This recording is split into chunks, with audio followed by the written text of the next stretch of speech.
کرنا یہ بہت سنگین جو ہے جرم ہے اور یہ ایک گناہ کی بات ہے۔ السلام علیکم فیض، میرا سوال ہے کہ اصل میں ہمارے جو بھائی لوگ جو غیر مکتب فکر سے منسلک ہوتے ہیں تو ان کے پاس ایک عقیدہ ہوتا ہے کہ جو ان کے صوفی جو پیر رہتے ہیں انہیں کشف و الہام کے تعلق سے جو باتیں ہوتی ہیں تو یہ شریعت میں اس کا کیا حکم ہے؟ کشف و الہام اور علم غیب جب ہم دیکھیں تو علم غیب تو اللہ کو ہوتا ہے، تو یہ کشف اور الہام کیا ہے؟ بھائی نے ایک سوال کیا کہ یہ صوفیہ کے تعلق سے کہ ان میں کشف اور الہام کا معاملہ ہوتا ہے۔ علم غیب تو اللہ کے علاوہ اللہ اپنے مقرب فرشتوں میں سے یا فرشتوں میں سے اس کو چاہے بتاتا ہے، اور انبیاء میں سے۔ فرشتے بھی چونکہ غائب میں جنت اور جہنم میں رہتے ہیں تو ان کو بھی کچھ نہ کچھ پورا نہیں علم ہوتا ہے، اور انبیاء میں سے اللہ جس کو چاہتا ہے علم غیب سے جتنا چاہتا ہے، پورا نہیں جتنا چاہتا ہے نوازتا ہے۔ آپ نے جنت اور جہنم دیکھی، علم غیب ہے لیکن اللہ نے آپ کو بتائی تھی، ٹھیک۔ اس کے علاوہ کیا کسی کو علم غیب ہوتا ہے؟ تو یار اس کے علاوہ کسی انسان کو علم غیب نہیں ہوتا، چاہے کتنا ہی ولی آپ بتا دے اللہ کا۔ اب رہا معاملہ علم غیب کے تعلق سے، لیکن صوفیوں میں ایک وہ رہتا ہے کہ کشف اور الہام۔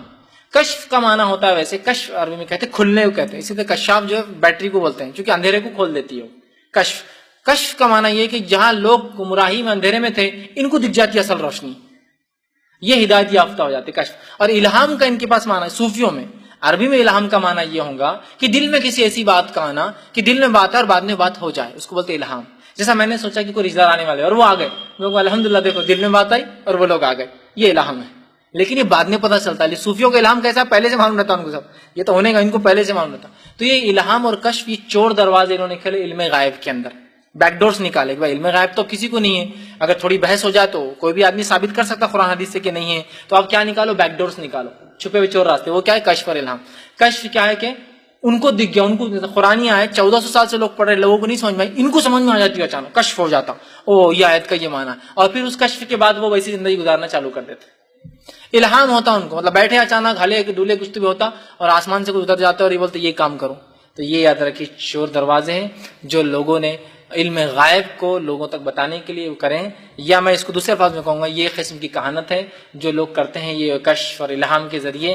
اب یاد رکھیے کشف اور الہام یہ ایک ایسی چیز ہے، کشف سمجھ میں آنا ہے، کسی سے کھلنا یہ تو بات ہے، لیکن جو صوفیوں کے نزدیک ہے کسی بات کا کسی کو نہ سمجھ میں آنا، ان کو سمجھ میں آنا کہ، اور ان کو سمجھ میں آنے کے بعد ہی کسی اور کو سمجھاتے بھی نہیں ہے، ایک عجیب بات ہے، سینہ در سینہ ہی چلتا نا ان کا معاملہ۔ حالانکہ دین تو ایسا ہے کہ نبی اللہ کے رسول جس غیر مسلم کو کافر کو پکڑ دین اسلام دے رہے، ان کا عجیب معاملہ ہے کہ ان کے دل میں رہتا اور سینے سے سینے میں جاتا ہی، اس کے علاوہ کوئی ٹرانسفر بھی نہیں ہوتا۔ اور پھر کشف اور الہام کے نام پر جو کچھ کیے ساری شریعت کو انہوں نے بدل دیا۔ ناچ گانے کو حلال کر لیا اپنے اوپر، ناچ گانا دیکھیے قوالی کی شکل میں، اور ناچنے کا دیکھنا ہے، میں نے ایک بار کہا تھا ناچ گانے رنگ رنگلیاں ہولیاں منانا ان صوفیوں کی کرتوتیں تو لوگوں کو بہت برا لگا، صوفیوں کو گالی دیتا ہے یہ ایسا یہ فلاں ہے۔ میں نے کہا اب تو بہت آسان ہے، نیٹ کا زمانہ ہے بھائی،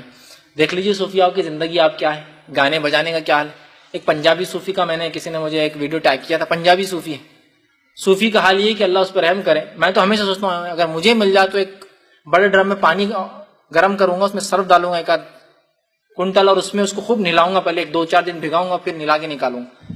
کئی سالوں سے نہیں نہایا تو اس کے بال چکٹ ہو کے لمبی 15-20 فٹ لمبی ایسے کچرے کا ڈھیر سمجھو بالوں کا، لوگ لے کے چلتے اس کا 10-12 فٹ لمبا، آدھا ٹخلا، لیکن جتنے بچے وہ بھی اتنے شیطانی بال اس کے اتنے ہیں، اس کو لے کے چلتے ہیں۔ چلنا نہیں آ رہا، توبہ ابھی بھی نہیں کر رہا، لیکن پتہ نہیں پاگل ہے، اگر پاگل ہے تو اللہ رحم کرے پھر، لیکن اگر وہ سمجھدار ہے تو صوفی ہے تو پھر وہ پہلے درجے کا کمینہ انسان ہے۔ تو اس کو لے جا کے اس کو بٹھا رہے، ہلنا نہیں آ رہا، سب کو ناچو بول رہا اور 2 لوگ اس کو نچا رہے، کمر میں ہاتھ دیکھے، اور اتنے اس میں چلنا نہیں آ رہا، بالوں کے وزن سے شاید چھوڑ دے تو مر جائیں گا اسی دن اس کے لوٹ سے، اتنے بڑے بڑے کر لوگ اٹھاتے ہیں اور پیسے اس پہ اچھالے جا رہے ہیں اور ناچ رہا ہے، اور پھر ہر تھوڑی دیر کو خوال کچھ بجا رہا ہے، خوال کان میں ایک لفظ بول رہا ہے ہر تھوڑی دیر کو، تو اس میں خوال کے لفظ میں بولے صوفی صاحب، مطلب وہ خوالی روک دیتا، پھر ایک جملہ بولتا کہ صوفی پنجابی ہے، صوفی صاحب کہہ رہے ہیں کہ جو دھمال نہ کرے، دھمال بولتے پنجابی ناچنے کو بولتے، جو دھمال نہ کرے سالہ بول کے ایک گالی ماں پر، پھر سالہ بول کے دوسری گالی بہن پر، ہر مصرے میں ایک گالی پوری فل، اور پورے مرد اور عورتیں پورے ایسا کیبرے ہوتا ہے آپ کے ہوٹل موٹل میں ڈانس ہوتا ہے نا، وہ بیچز پہ جو پورا لاہ دیتے ہیں اور بس ناچ رہے ہیں لوگ پورے ایک ساتھ، مرد اور عورت، وہاں تو بھی کم از کم تہذیب سے ناچتے، دور دور ان کا ایریا رہتا، پورے ایک پہ گرے ہوئے ناچ، اور وہ ہر بار جب مصرع پڑتا جو دھمال نہ کرے سالہ ایک گالی دیتا کہ پورے اور زور زور سے ناچتے، ہاتھ اوپر کرے ہوئے اور ناچ رہے بس، اور اتنی دیر سے ناچنے والا شیطان نے اتنی طاقت دیا ان کو، ہاتھ اوپر کریے آپ اور کنٹینیو ایسا ناچ رہے، ہاتھ دکھتے تھوڑی دیر بعد،